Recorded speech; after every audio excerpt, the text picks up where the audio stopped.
Vous devez entendre ceci si vous êtes quelqu'un qui cherche la vérité. Que le Seigneur vous bénisse.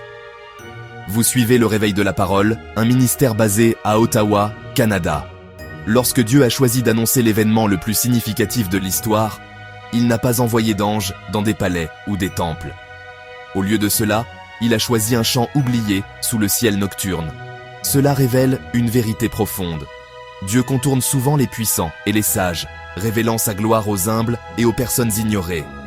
L'histoire de Noël n'est pas seulement un récit historique, c'est une leçon. Dieu valorise la posture de nos cœurs plus que notre statut. Le monde court après la grandeur, mais Dieu cherche la soumission et la simplicité. Les orgueilleux sont trop remplis pour le message de Dieu, mais les humbles sont ouverts et prêts à recevoir.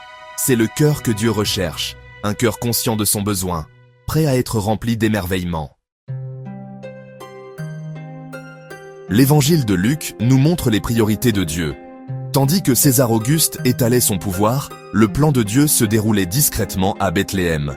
Les premiers à entendre la nouvelle, pas l'élite, mais des bergers, des hommes considérés comme humbles et sans importance. Pourtant, pour eux, les cieux se sont ouverts et des anges sont apparus. Dieu a contourné les puissants et a choisi un champ ouvert, comme son auditorium. La vie simple des bergers les a rendus réceptifs.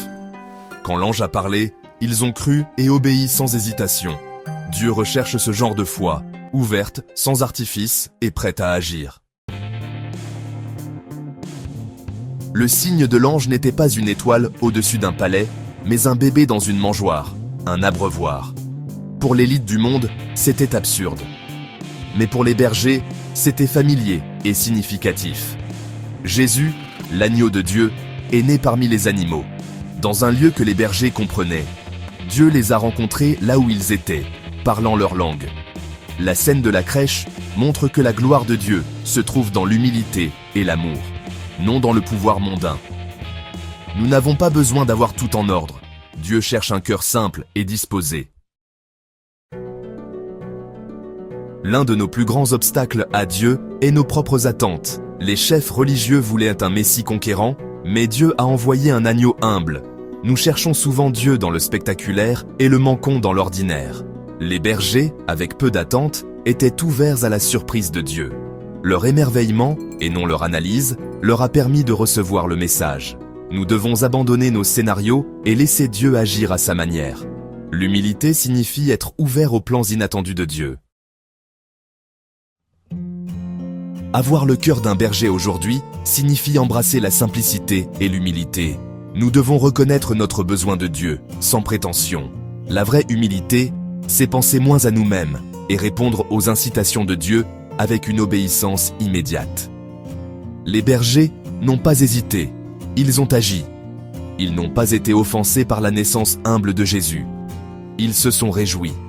Dieu se révèle à ceux qui sont prêts à croire et à obéir, non aux orgueilleux ou aux autosuffisants.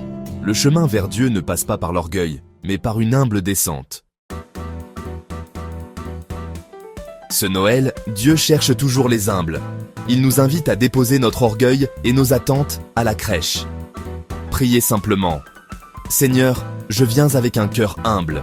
Ouvre mes yeux à ta gloire dans les choses simples. Après avoir rencontré Jésus, les bergers ont partagé la bonne nouvelle. Une véritable rencontre avec le Christ nous pousse à partager son amour. Soyez un berger des temps modernes. Partagez le message de Noël avec ceux qui vous entourent. Que cette saison soit une nouvelle rencontre avec Dieu. Rappelez-vous, ces plus grandes révélations sont pour les humbles. Que votre cœur, comme celui des bergers, soit rempli de louanges. Joyeux Noël de la part de nous tous. Le réveil de la parole.